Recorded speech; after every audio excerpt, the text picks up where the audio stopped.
ցավոք սրտի պետք է նաև ասել, որ այս պահին, երբ ինքը մտել է տիկնոջ հետ միասին, անցկացնում են ինչ-որ ոնց է կոչվում, կրթելը նորաձև է, այսինքն կինը մենակ բավական չէր, կրթելը նորաձև է, ինքն էլ է մտել դրա մեջ եւ ամբողջ ցավը որն է, որ այնտեղ օրինակ մայր կաճառը մեր համալսարանը, հա, ես դա ինձ համար բարձրագույն արժեքներից մեկն է։ Մեր գիտական միտքը այդտեղ է ձևավորվել եւ շարունակում է ձևավորվել, իշեք երբ է կառուցվել եւ ինչեւ հիմա ինչ բան։ Գնացել են եւ այդտեղ այդ տիկինը գնացել եւ քարոզում է թե ինչպես պիտի կրթել։ Նորաձև կրթությունը ինչ է ներկայացնում իրեն, բայց ցավոք սրտի այդ 1-2 ֆակուլտետների ղեկավարությունը կարողացել են գցնել մարդ հավաքել, որպեսզի այդ գիտություն տարածվի, լավ է որ մյուս ֆակուլտետների ղեկավարությունը առամարել են այդ առաջարկությունը նաև ռեկտորի կեցվածքը եւ չեն ընդունել նրան։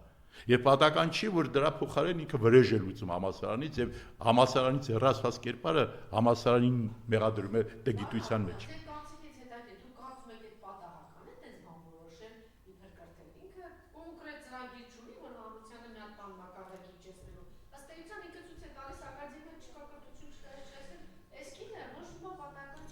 Ես շնորհակալություն դուք ինձ ուրեմն առիթ եք տալիս հիշեցնել կամ գեներալ Շարլ դե Գոլի խոսքը, որը ասում է հետևյալը, իրենց առիթի վրա է ասել իրենց պատմության, ասում է երբ իշխանության է գալիս չկարդացած տգետ մեկը, կարճ ժամանակ հետո հասարակության մեծ հատվածին, մի զգալի հատվածին դարձնում է այդպեսին։ Ավելին, Խորանում է ասում է գրագետներ կան, որ իրենք անպայման ձգտում են տգետներ Երևան։ Եվ դա, օրինակ չեմ կարծում, որ այդ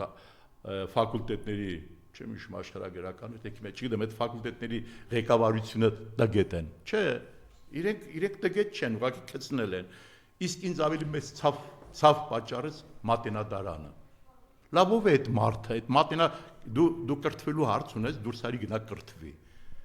Չես համաչում այդ տարելես ինչ, որպեսզի իրենք գան ցես գրագիտություն սովորացնեն։ Կամ ինչ ասել է ժամանակակից կրթվելու ձև։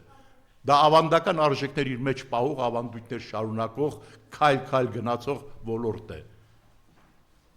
Ցավ է ապրում, որ կարող է Մատենադարանի տնօրեն կազմակերպի այդպիսի հանդիպում, այդ տգիտությունը, որպեսզի կարողանալ մտցնել նաև Մատենադարան։ Եվ ես ներողություն, եւ գիտեք դրա որպես վարձահատույց են եղել, կարծեմ հանրային խորհրդի նախագահ։ Այդ կառույցին բանի տեղ չդնեք։ Այդ կառույցին բանի տեղ չդնեք, որովհետեւ այսինքն Մատենադարանի տնօրեն, որը ասել է, ես տգետ եմ, արիք ինձ նորաձև կրթություն տվեք, Մատենադարանը հասկանում եք, որտեղ ունեցել ենք Հրաչ Թամրազյան եւ այլն, հա։ Մեկը եկել է, ասում է, ես տգետ եմ, արիք ինձ կրթելու ձև սովորացրեք, եւ դրան որպես վարձատրություն ասում են դու հանրային խորհրդի նախագահ կլինես։ Իրեն շատ անդրադարձա, ինքը պետական դավաճան է եւ կարողանում է պետական դավաճանություն տարածել, բայց նաեւ մի շատ կարեւոր բանի մասին պետք է ասեմ, որ ընտանեկան կապալը միասնական են մեր պետության հերնանիցում։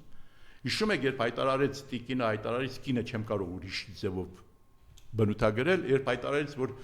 մենք այդ ընթացքում ունեցել ենք 11000 բանակից փախածներ, ինչ է դասալիկներ, 11000 դասալիկ։ Նույն պահին, նույն օրը ամբողջ ադրբեջանական մամուլը, ռուսական մամուլին եմ ես ուրեմն ընթերցում, ուղղակի ստորացնում էր մեզ այդ իր ձևակերպումը ցտելով։ Ասում էր, տեսեք, թե մենք ումն ենք պարտվել։ Այս դասալիկների ազգին ենք պարտվել։ Շնորհակալություն էին հայտնում այդ տիկնոջը, որ վերջապես ինքը այդ տիկինը կարողացավ բացատրել մեր էությունը։ Նույնիսկ այստեղ համապատասխան կառույցը, կարծեմ դատախազություն էր, հերքեցին դա, որ մենք չենք ունեցել, բայց ինքը պատասխանատվություն չկրեց։ Մինչև հիմա էլ, բայց ինքը ստորացրեց մեր բանակին, ստորացրեց մեր երիտասարդությանը։ Այդ ձևակերպումով ինքը ստորացրեց մեր պետությանը։ Այս ամուսիններով այս ընտանեկան կապալը եկել է իշխանության, ձեռք է բերել հնարավորություն, որպեսզի մեզ ստորացնի, ծնկի բերի մեր թշնամու առաջ։ Ինչ է անում է։ Ասում եմ, մեր թշնամուց ոտնակոխը ինքը վերականգնեց նախկին մեր օրհներգին նախկին բառը